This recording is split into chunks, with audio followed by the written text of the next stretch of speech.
Assalamualaikum warahmatullahi wabarakatuh. Apa kabar anak-anak? Semuanya sehat? Tetap semangat ya.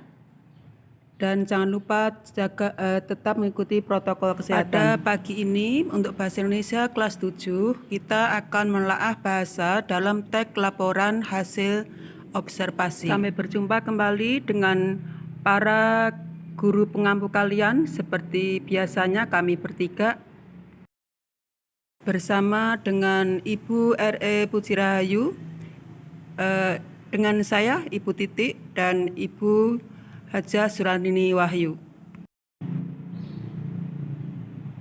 Sebelum mulai, mana spirit satamnya harus lebih baik. Lebih semangat lagi. Mana spirit satamnya harus lebih baik. Aku cinta bahasa Indonesia. Mari kita mulai pada kompetensi dasar menelaah struktur kebahasaan dan isi teks laporan hasil observasi. Materi yang pertama adalah mendata istilah. Istilah adalah kata atau gabungan kata yang dengan cermat mengungkapkan makna konsep,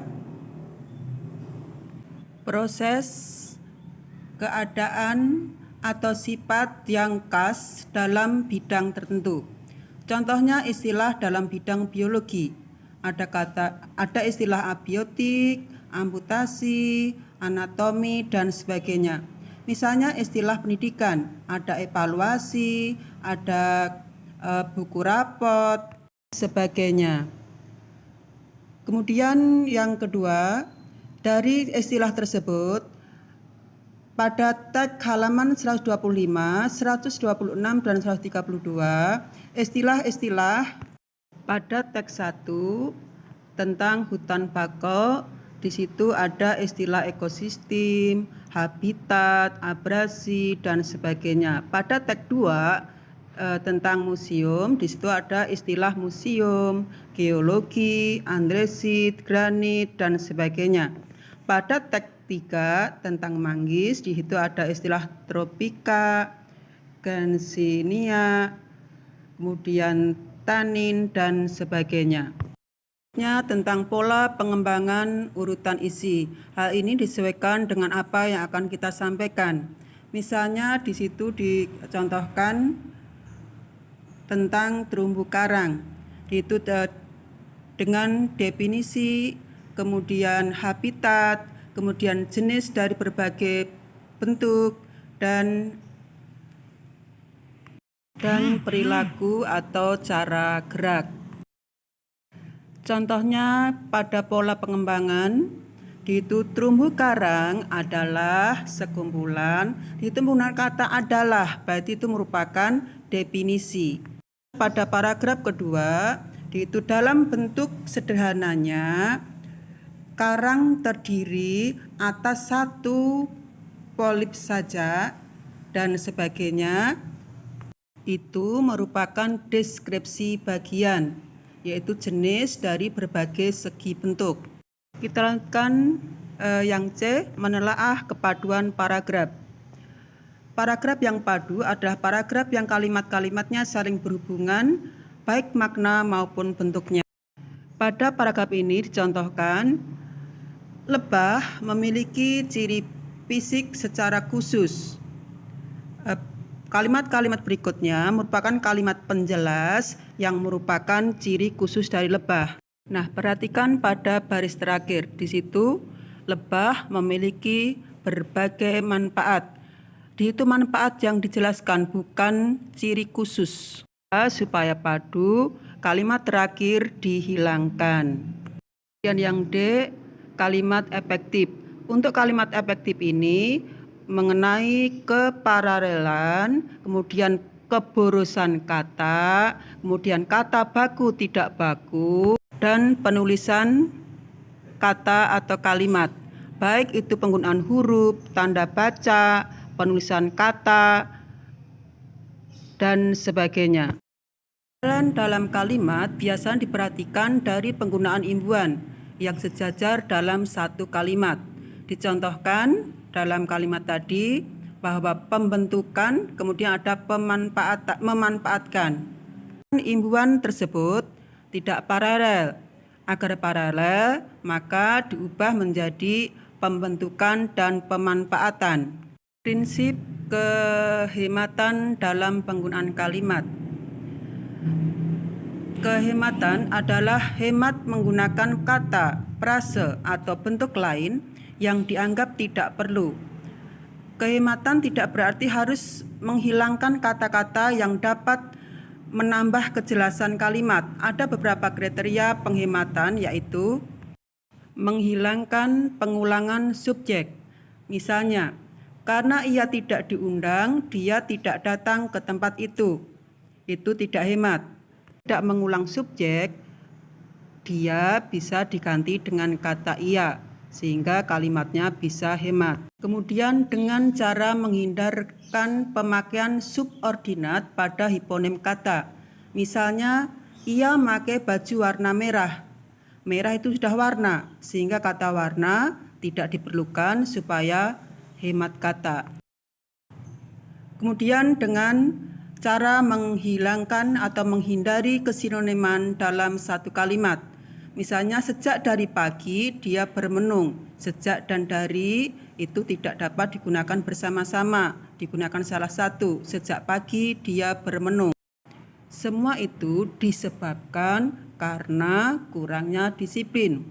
Disebabkan karena digunakan salah satu. Maka semua itu disebabkan kurangnya disiplin. Dan dengan cara tidak menjamakkan kata-kata yang berbentuk jamak.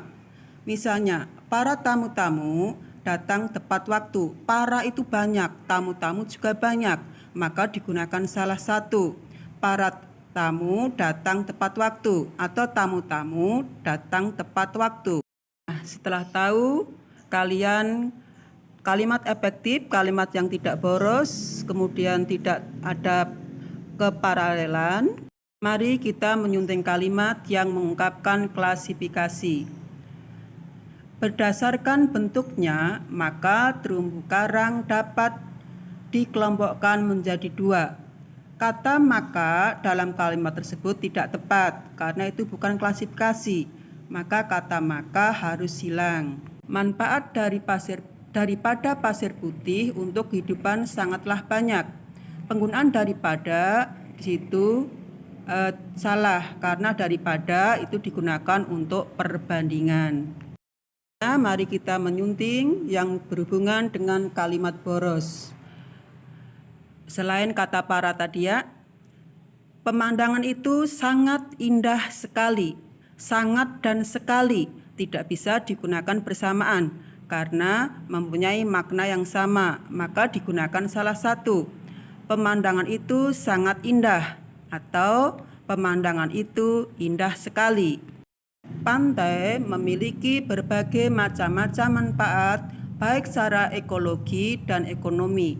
Itu kesalahan pada kata berbagai macam-macam. Harusnya macam-macamnya tidak perlu digunakan lagi. Kemudian dan diganti kata maupun. Selanjutnya kita akan menelaah huruf kapital, tanda koma, dan tanda titik pada teks. Hal ini aturannya ada pada PUB, Pedoman Umum Bahasa Indonesia, yang dulu dikenal dengan EYD. Tanda koma dipakai di antara rincian. Misalnya, hari ini anak-anak belajar bahasa Indonesia, matematika, dan SBD. Banyak lagi tentang penggunaan tanda koma, nanti kalian bisa baca di Pedoman Bahasa Indonesia. Kemudian penggunaan huruf kapital untuk mengawali nama diri, nama geografi yang diikuti nama. Misalnya kata sungai. Kalau dalam kalimat hanya sungai, maka kalau tidak di awal kalimat menggunakan huruf kecil. Akan tetapi kalau diikuti nama sungainya, misalnya Sungai Kapuas, sungainya ikut besar, Kapuas besar. Dan seterusnya, kalian bisa baca-baca lagi. Silahkan berliterasi. Kemudian penggunaan imbuhan asing dalam teks laporan observasi. Di sini ada imbuhan is, misalnya teknis, praktis, strategis. Kemudian imbuhan isasi, misalnya nasionalisasi, globalisasi, dan seterusnya yang menunjukkan suatu proses. Nah, kalau tadi imbuhan yang berupa akhiran, sekarang imbuhan yang berupa awalan. Jadi yang berada di awal. Misalnya antioksidan, antibiotik, bilingual, bilateral, dan sebagainya. Nanti kalian bisa pelajari lagi di buku paket. Kalian harus rajin berliterasi. Mari kita lanjut tentang kata baku dan kata tidak baku. Kata baku itu kata yang sesuai dengan kaidah-kaidah bahasa yang terdapat pada PUB, Pedoman Bahasa Indonesia. Nah, ini ada beberapa kata yang biasa digunakan, tapi salah tapi udah terbiasa. Maka kalian harus membiasakan diri dengan yang benar. Bawain, yang baku adalah bawakan. Pengrusak, itu perusak. Merubah, itu mengubah. Kemudian resiko, tulisan yang benar adalah risiko, dan lain-lain. Sekarang materi terakhir yaitu langkah merangkum dan menulis teks laporan hasil observasi.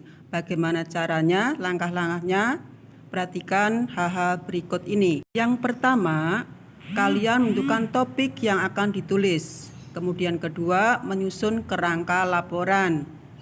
Kemudian ketiga, mencari informasi terkait dengan topik yang akan dibuat. Dalam hal ini bisa dengan membaca ensiklopedia, buku pengetahuan, internet, wawancara, mengamati secara langsung, dan lain-lain. Terakhir adalah menata informasi dan hasil rangkuman menjadi teks laporan hasil observasi secara lengkap. Terima kasih. Selamat belajar dan tetap semangat. Jangan lupa jaga kesehatan dan ikuti protokol kesehatan. Jangan lupa pakai masker kalau keluar rumah. Jaga kesehatan ya, tetap semangat.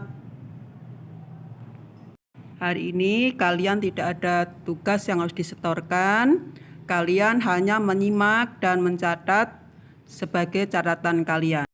Tidak perlu dilaporkan ya, itu untuk belajar kalian. Terima kasih. Assalamualaikum warahmatullahi wabarakatuh.